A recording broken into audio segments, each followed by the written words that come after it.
Weight loss is pitched as this golden ticket to confidence, health, and happiness. But if you've ever dieted, you already know that is bullshit. That's why people who crash diet often lose strength, energy, and shape along with the number on the scale. Your hormones will also take a hit. Hey, it's your girl, Tara, and we are back to a solo episode today. I want to first start this podcast saying, if you have listened to any other podcast before and you like the show, please, number one, make sure you are subscribing to this podcast. It makes the world go round. It makes our numbers better.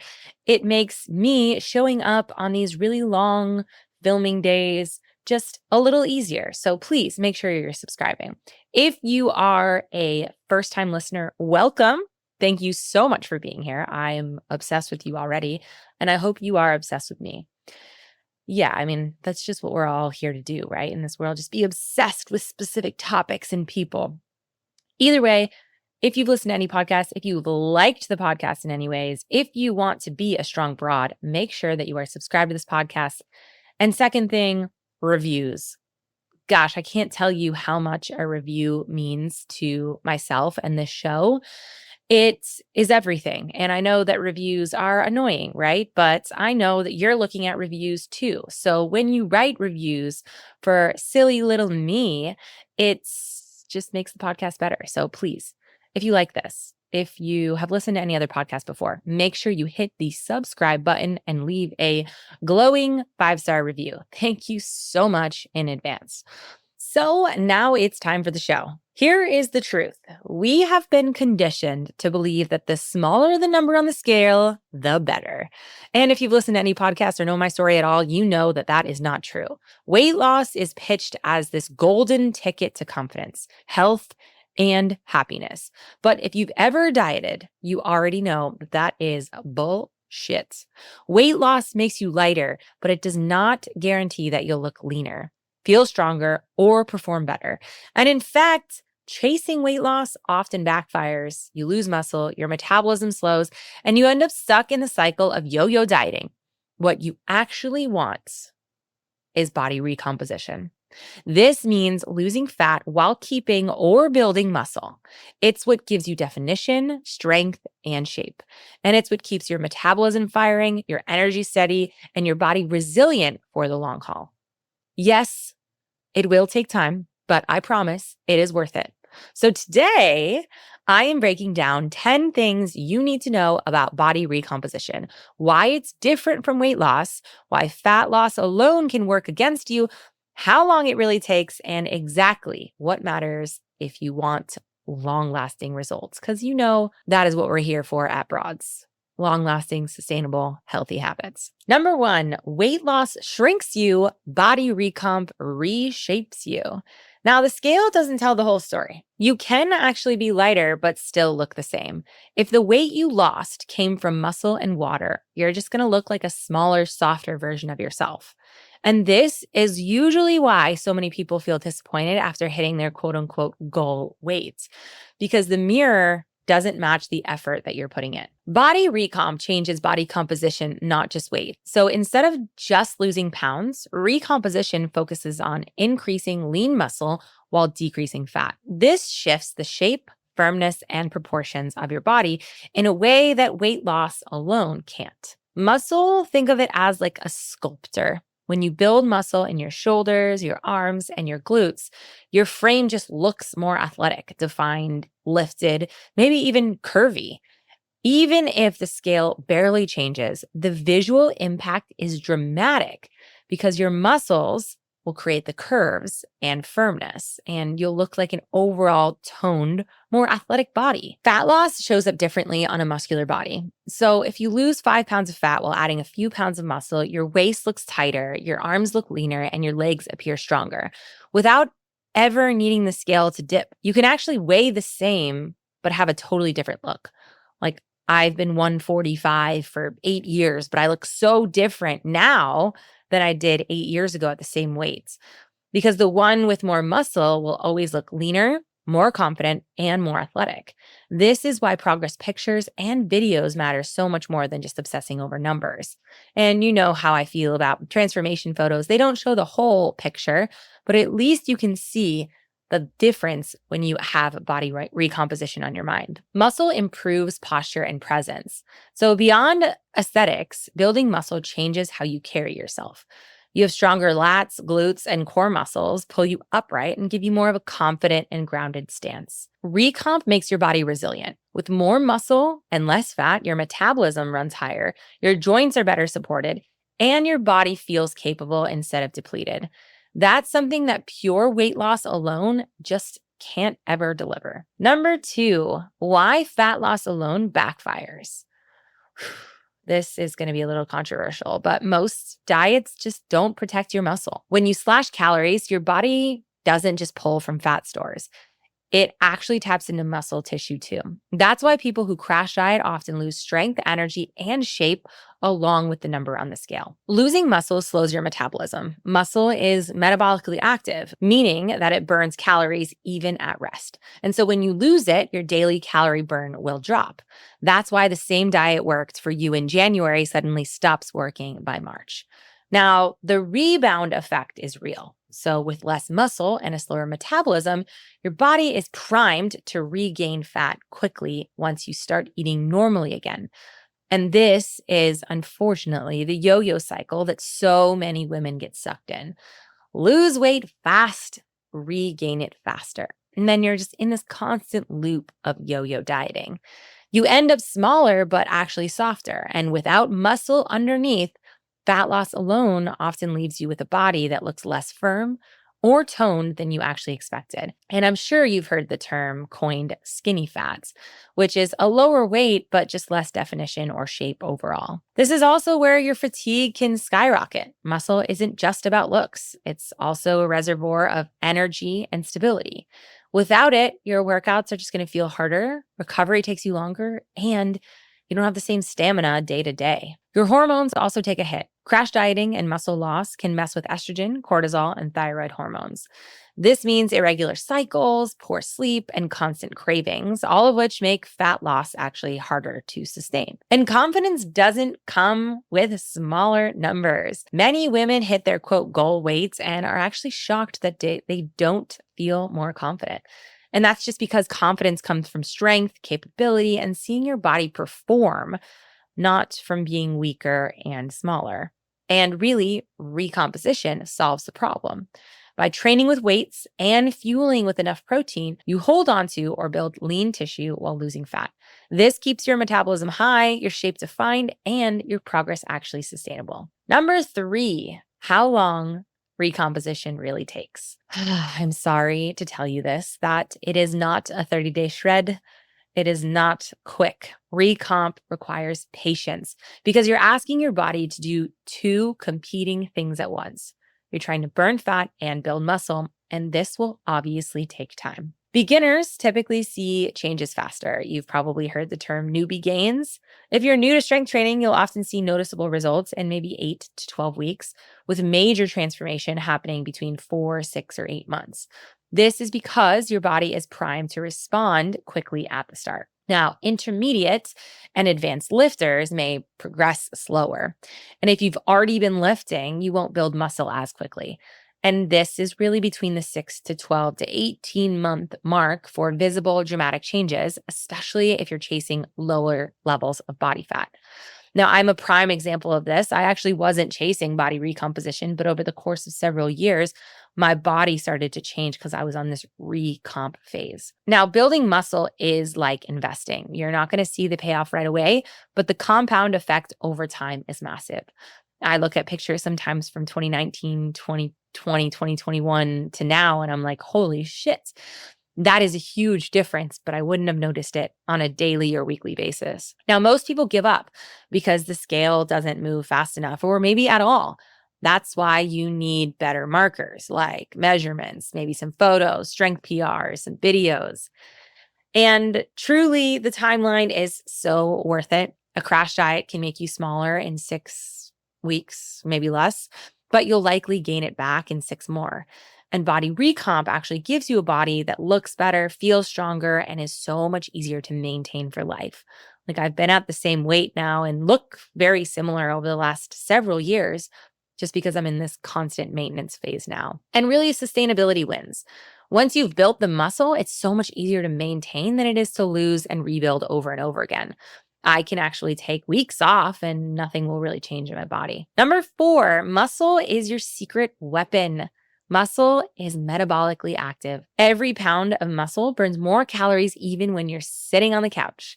More muscle equals higher metabolism. And truly, it makes fat loss easier. With more muscle on your frame, your body is more efficient at using calories for energy instead of storing them as fat.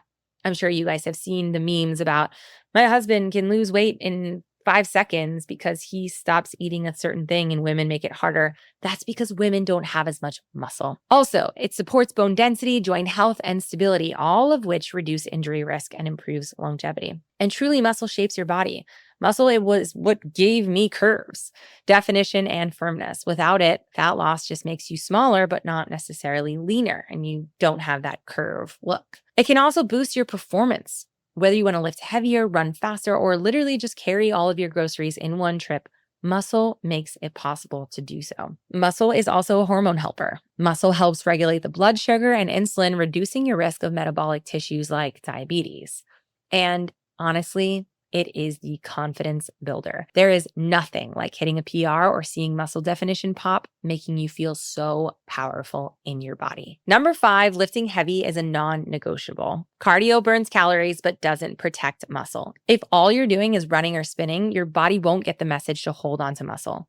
Progressive overload is key. To build or keep muscle, you need to gradually increase the challenge. More weight, more reps, or literally just more sets over time. What heavy means is actually just relative. It's choosing weights that challenge you and where the last 1 to 2 reps of a set feel tough, but doable with really great form. Without the stimulus of lifting, your body won't prioritize muscle. This means that any weight you lose will include lean tissue. And overall confidence in the weight room. The more you lift, the more you see what your body is capable of. That mental shift is as powerful as the physical one. And truthfully, cardio still has a role. I am never here to bash cardio. It's great for your heart health and endurance, but it should complement strength training, not replacing it. Number 6, protein distribution matters just as much as the total. Daily totals are important. I am the protein girl over here, but timing actually matters too. Most women undereat protein during the day and then try to, quote, make up for it with one big dinner or a late night shake. That doesn't necessarily support muscle growth or repair in the way you think it does. Because muscle protein synthesis has a ceiling. Your body can only use so much protein at once for building muscle. The sweet spot, typically 25 to 40 grams per meal or snack, spread across the day if you can. Anything more than that at once doesn't hurt you, but it won't build extra muscle either. So always keep in mind trying to hit between 25 and 40 grams per meal. And really, frequency is the secret. And if you're hitting that threshold multiple times a day from dairy, eggs, soy, or meat, it tells your muscles, hey, it's time to grow. And if you skip meals or go long stretches without protein, you miss those signals. And protein preserves lean tissue in a deficit. So when calories are lower, protein becomes your best defense against muscle loss. So without it, your body taps into your muscles for energy, which completely defeats the point of recomp. High quality sources matter. So of course, lean meats, fish, eggs, Greek yogurt, cottage cheese, tofu, tempeh, and whey or soy protein powders are all really great options. Variety ensures that you get the full spectrum of amino acids. So keep that in mind too when you're trying to get your protein up. Protein also keeps you satisfied. It is the most filling macronutrient, which helps cut down on some cravings and makes sticking to your plan a whole lot easier. Number 7, carbs are your friend, not your enemy. Carbs will always fuel performance. They give your muscles the glycogen they need to push through heavy lifts. Without carbohydrates, your energy tanks and your workouts feel flat, which means less stimulus for muscle growth. I had dietitian Christina Chu on, and we talked all about carbohydrates and how important they are for athletic performance in a previous podcast. Please make sure you listen to that because strategic timing makes carbs work harder for you. Eating carbs before training fuels your session, and eating them after replenishes glycogen and helps muscle repair. When you pair them with protein, they're even more effective. Carbs will reduce stress hormones, and when carbs are too low for too long, cortisol, your stress hormone, stays elevated. So chronically high cortisol makes it harder to lose fat and easier to store it. Balanced carbs keep your hormones on your side.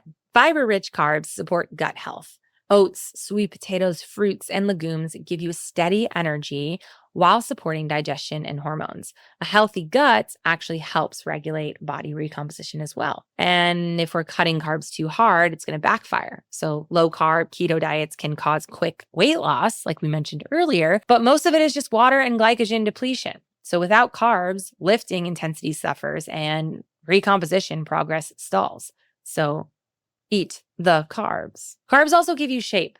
Full muscle from glycogen actually makes you look leaner and more defined. The quote flat look comes when you cut carbs a little too low. Number 8, recovery creates results. Muscle actually doesn't grow in the gym. Training breaks your tissue down, and recovery is where rebuilding and growth happen. And if you're constantly sore and under-recovered, you're sabotaging progress. Sleep is anabolic. Growth hormone peaks during deep sleep, which is when muscle repair and fat burning happen. So without 7 to 9 quality hours of sleep, you're leaving gains on the table. And I know it's hard. Sleep is something we always want to do more of, but it's really a non-negotiable. Also, stress management. High stress equals high cortisol, which works against both muscle building and fat loss.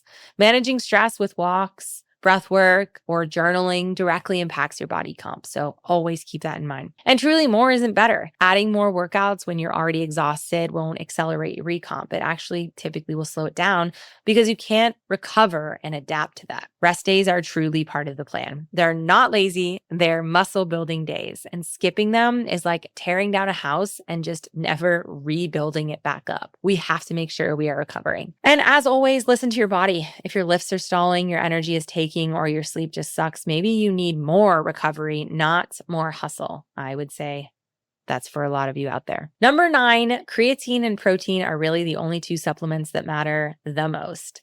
Creatine is the real MVP. I will constantly talk about how great creatine is. It's the most researched supplement in the world and one of the few that actually works. Creatine helps your muscle produce more energy during training, which means you can actually push harder, lift heavier, and recover faster. Science has proven that extra performance adds up to more strength and more muscle over time. 5 grams a day, every day. That's it. No, you're always taking it on rest days, every single day. No complicated loading phase, no cycling, just a small scoop once a day, taken anytime. It truly doesn't matter if you take it before, during, or after your workout. It just matters that you are consistent with it. And yes, it does have to happen every day. And with that being said, there is a water weight myth. Some people avoid creatine because they've heard it causes bloating. What actually happens is that creatine pulls water into your muscle, not under your skin, which makes them fuller and stronger. And that is a good thing, especially during recomp. But making sure that you are drinking enough water during creatine is extremely important as well. Protein powder is really just a supplement to food. It's not magic, it's not dangerous, and it's definitely not something that will, quote, bulk you up. It's simply just a convenient way to hit your protein target, especially if you're busy and can't always prep these high protein meals. And protein matters so much for recomp because without enough protein, your body literally can't hold on to or build muscle. Protein is the cornerstone of recomposition. It preserves lean tissue in a deficit, and it fuels new muscle growth when pairing with lifting. So many people overthink this. Is it whey, soy, pea, blend? The best protein powder is the one you will actually use consistently. Truly, it depends on preference. Pair it with water, almond milk, throw it in a smoothie, oats, Greek yogurt. It's just another way to make hitting your protein goal a little bit easier. Everything else really is optional. Fat burners, detox, pre-workouts, muscle boosters. They're all BS. If you got creatine and protein handled, you're already covering the only main 2 supplements you need to truly move the needle when it comes to body recomposition. And again, myself and many of my clients are prime just testimonials for this. And number 10, how are you actually measuring progress without obsessing over the scale? Now, the scale is a blunt tool. It can't tell you what fat and what's muscle and what's water. During recomposition, the number might not move that much, which can mess with your head if you only track the weight.